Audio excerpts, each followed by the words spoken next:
Renan Calheiros é afastado da presidência do Senado.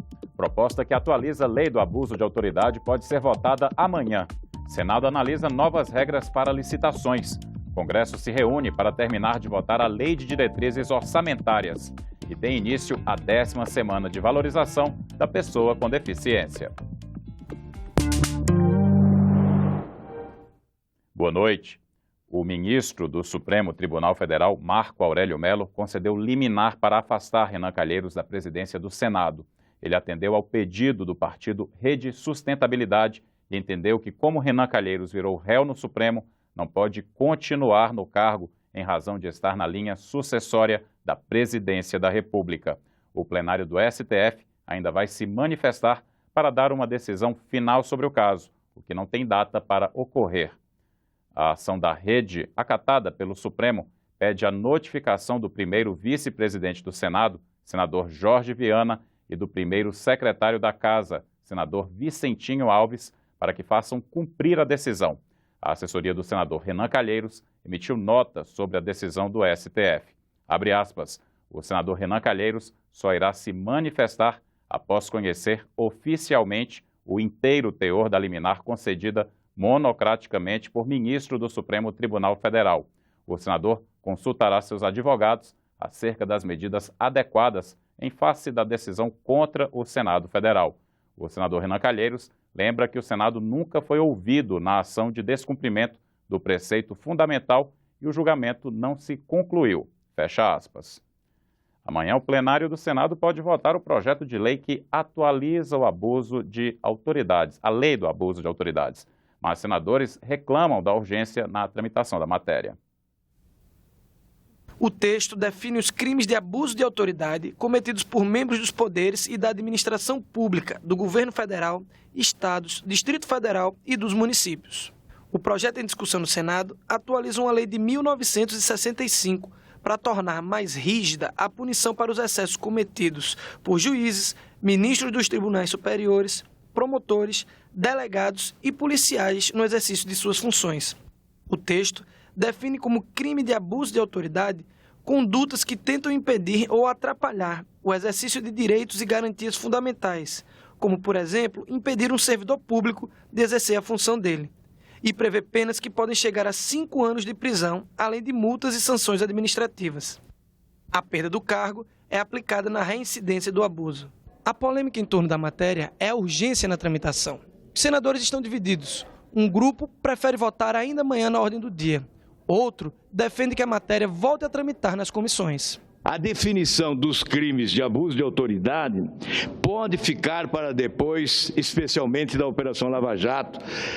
Mas se não pudermos esperar tanto, esperemos o próximo ano, para que a Comissão de Constituição e Justiça, especialmente, possa aprofundar o debate sobre esta questão. Se o requerimento para retirada da urgência for aprovado, o projeto... Se o requerimento for aprovado, o projeto vai tramitar nas comissões e mostra uma covardia brutal do Senado em assumir uma posição clara a favor dos interesses da cidadania.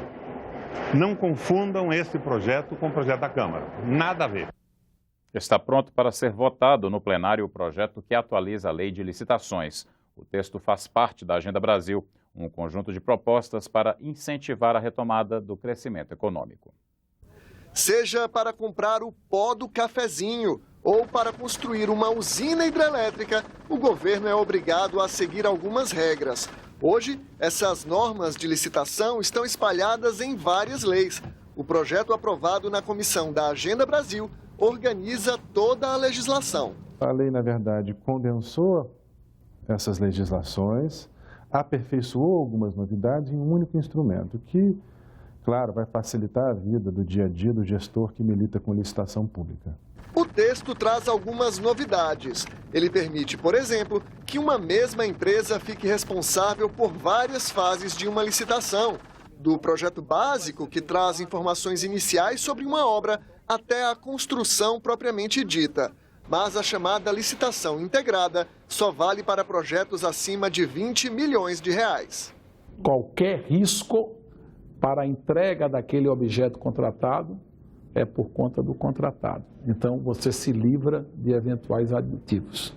Então, os aditivos praticamente desaparecem. O projeto cria um seguro para obras públicas, no valor de 30% do contrato. E se a obra foi interrompida por algum fato, você tem o seguro pronto para ser acionado para poder concluir aquela obra. A obra fica mais cara? Fica, você vai pagar o seguro da obra, com certeza.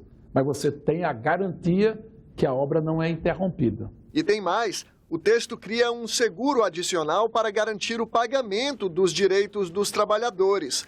Prevê o diálogo competitivo para contratos que envolvam inovação tecnológica. Em vez de apresentar um projeto fechado para os concorrentes, a administração promove conversas com empresas selecionadas.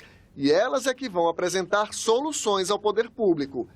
O texto simplifica a modalidade convite para contratações até R$ 150 mil.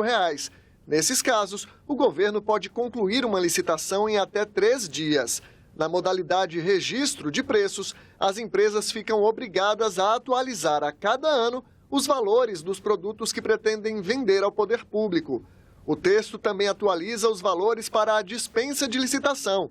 No caso de compras ou serviços, o limite passa de R$ 8 mil para R$ 15 mil. Para obras de engenharia, de R$ 15 mil para R$ 60 mil. A comissão de licitação, formada por 3 servidores públicos, só vai existir em contratos considerados complexos. Os casos mais simples serão conduzidos por uma só pessoa, o agente da licitação. Para o Tribunal de Contas da União, o texto dá mais liberdade para o gestor público. Isso é uma faca de 2 gumes. Eventualmente, uma maior liberdade aplicada por quem não tem tanto conhecimento técnico, ou mesmo ético, ela pode ser temerosa. Eu acredito que o grande dilema, o desafio dessa lei é associar liberdade com responsabilidade. O Senado faz campanha para conscientizar a sociedade sobre os direitos de 45 milhões de brasileiros com algum tipo de limitação. Começou a 10ª semana de valorização da pessoa com deficiência. O evento marca o Dia Internacional da Pessoa com Deficiência, comemorado em 3 de dezembro. Na abertura, nesta segunda-feira, uma palestra da coordenadora do projeto Deficiente Visual na Trilha. São bicicletas duplas, aquelas bicicletas grandes, com 2 lugares. Atualmente, 23 deficientes visuais fixos que participam do projeto. Nossos encontros são quinzenais no Jardim Botânico de Brasília, que é nosso parceiro.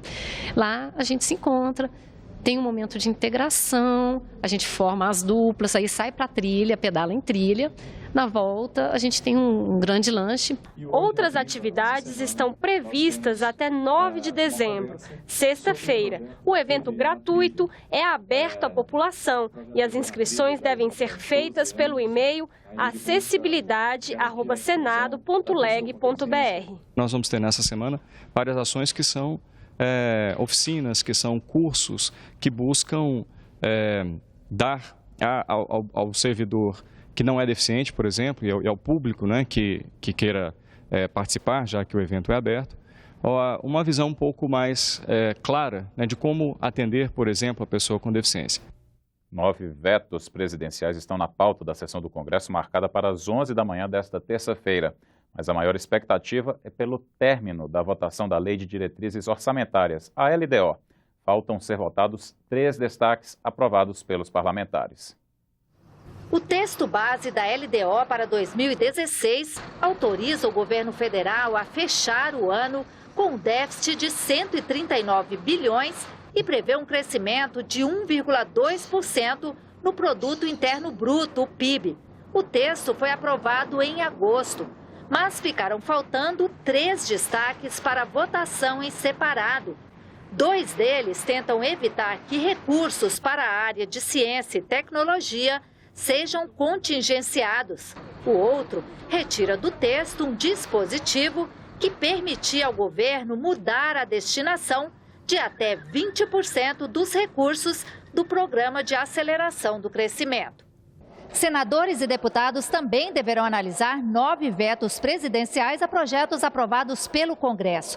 Entre eles está o veto à medida provisória que facilita a renegociação de dívidas de produtores rurais do Norte e do Nordeste prejudicados pela seca.